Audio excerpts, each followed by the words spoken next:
Your Excellency, the Governor, the Honorable Minister, and Chief Secretary, dignitaries, ladies and gentlemen. Walking around this T-Hub building this afternoon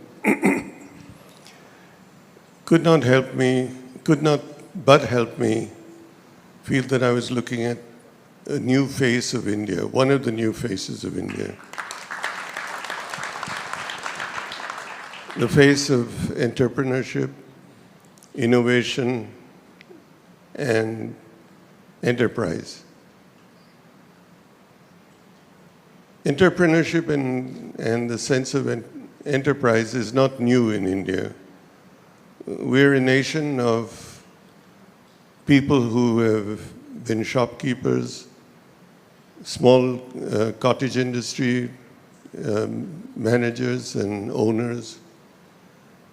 We have done this over the years. We have been entrepreneurs, be it in agriculture, be it in traditional industries.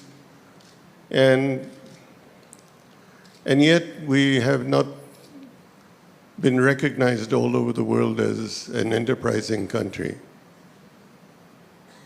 What we have not done is registered ourselves as an entrepreneurial nation in the new technologies of the world. The technologies that don't require billions of dollars to establish, that don't require hundreds of acres to build.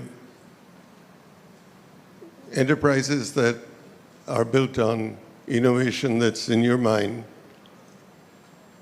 non-traditional, untried, and sometimes risky, but that make a big, big difference in the world of tomorrow. This is what elevated the United States in the 80s into a new world of technology and high tech. It changed the way we live. It changes what we hold in our hands in terms of phones, communication. And yet India has only been a part of it through people who left India and gone elsewhere. And why? Because the environment here didn't support them. I grew up in an environment where if you had an idea, your boss or your manager politely told you, and sometimes not so politely, that you need to gain some experience before you open your mouth. You need to roll up your sleeves and spend 5 years on the shop floor. Then you can talk.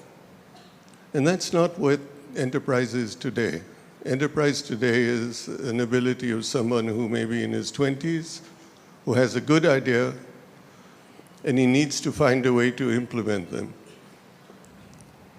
We now have an environment of venture capital that listens to that person, and we have a facility like this to enable that person to try out his idea, to bring it into reality or fruition in a manner that is interdisciplinary, open, and unifying.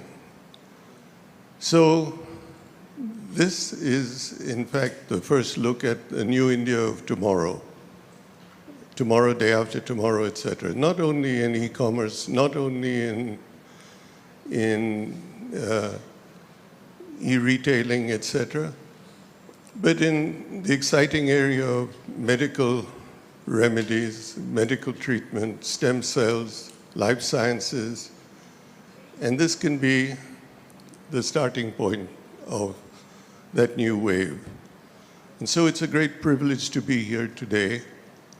This is an area that needs all of our support and needs for us to be proud of what we have, but it needs for us to be keen to not be satisfied with what we have, but to go further and to be leaders in the world, not in the country alone. So my enthusiasm in the new India of tomorrow continues to be there. I continue to feel the need to support enterprising young Indian engineers and scientists. And all of us should be very pleased to play this role and need to support this, because all of us should be keen to unleash the Indian tiger. And we haven't done that as yet. So let's all put our hearts and souls behind the fact that this is going to be the new India of tomorrow. And what we're seeing in this building is just the start, just a nucleus of what could be the new big, big thing in the country. And thank you very much for